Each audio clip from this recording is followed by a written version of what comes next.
Hoggart, and I am here live with Quatavius Downing. How are you today? I'm great, and you? I'm good. I have some issues to talk to you about, if that's okay. Oh, that's fine. How is your outlook on gay marriage? Well, gay marriage is, to me, it's like a neutral feeling. I feel that you should marry who you want to marry. You should love who you want to love. You should be in love with whoever you want to be in love with.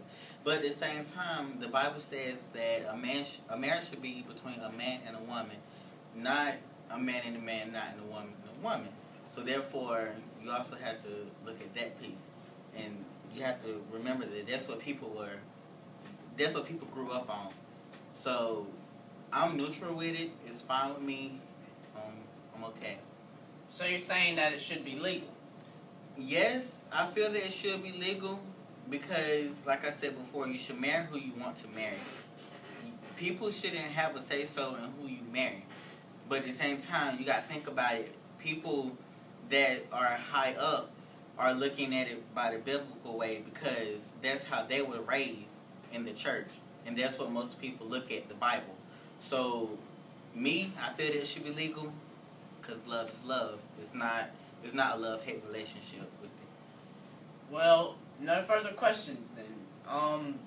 I like where you're coming from. And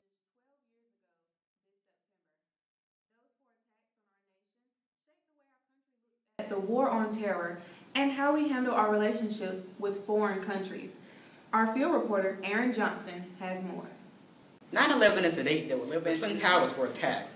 The Pentagon, the United States Foreign Policy headquarters, were assaulted, and that the American spirit was diminished.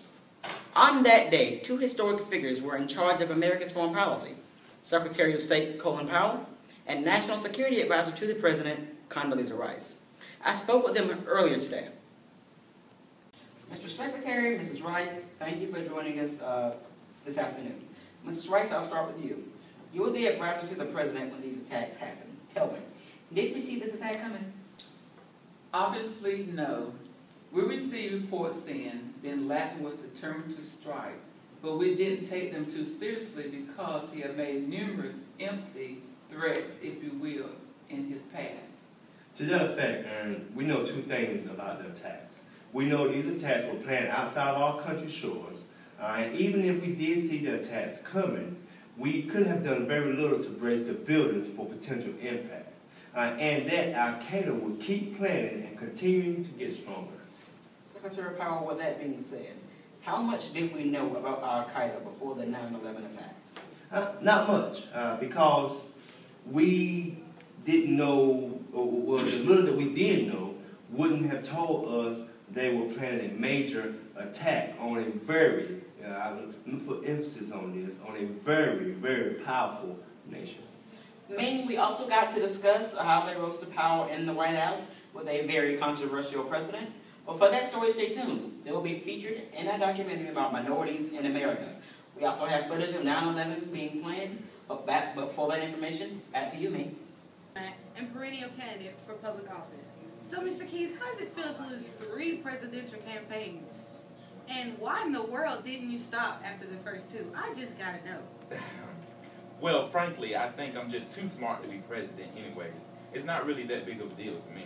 I mean, you saw my debate with Obama on gay marriage. I said basically the same thing over and over again for 10 minutes and no one even noticed. I made Obama look highly uneducated without even trying. Well, since you brought up the debate with Obama, I would like to ask you some questions about that. Like what?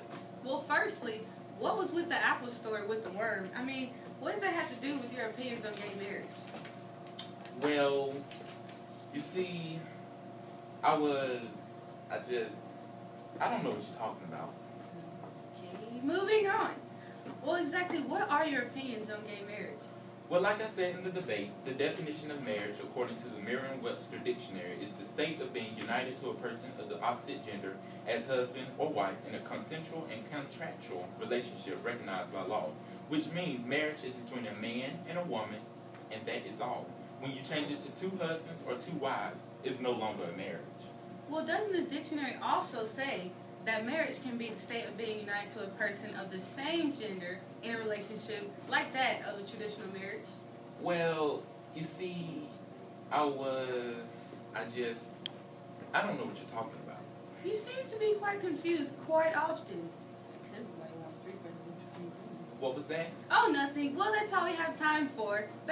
Our next story involves a very controversial election between two very controversial figures, between Vice President Al Gore and Texas Governor George W. Bush. That's true, Ming. The election of 2000 was one that shaped out to be everything that it was hyped up to be. A close contest between Vice President Al Gore and Texas Governor and son of the 41st President George W. Bush. Aaron, we understand you had a meeting with an important figure of that election. Is that right? That's right, Lee. I had the honor of meeting with President-elect George W. Bush. He told me his story about battling in a brutal primary with Arizona Republican Senator John McCain, and then a general election against Democratic nominee Vice President Al Gore. But first, we started off with the President-elect's view on the dirty primary. Mr. President, welcome, and thank you for your time. First question. We were seen as the establishment pick during the primaries. Do you agree with that statement? Well, thanks for having me, Shaquille. Well, the truth is, not really. John McCain betrayed himself as a maverick. And as a moderate, the establishment you claim to have picked me actually sided with him on a lot of issues during the primaries. And the voters I reached out to saw me as the compassionate conservative, not the establishment pick. You won the Iowa caucuses 41% to John McCain's 5%, but lost in New Hampshire 49% to your 30%. The two of you went down to South Carolina and you beat John McCain 53-42 in a very dirty primary. You even accused him of fathering a child out of wedlock. Why did you do that? Oh, that's a lot of math right here. Well, I did it because we needed to win that primary. I didn't intend to drag the senator, his name in the mud and his family through the dirt. But in retrospect, I wouldn't have done it any time. I would have done it, but what was the time called for? I'm having trouble reading here. And now let's look at the general election. For much of the race, you ran close to Vice President Al Gore.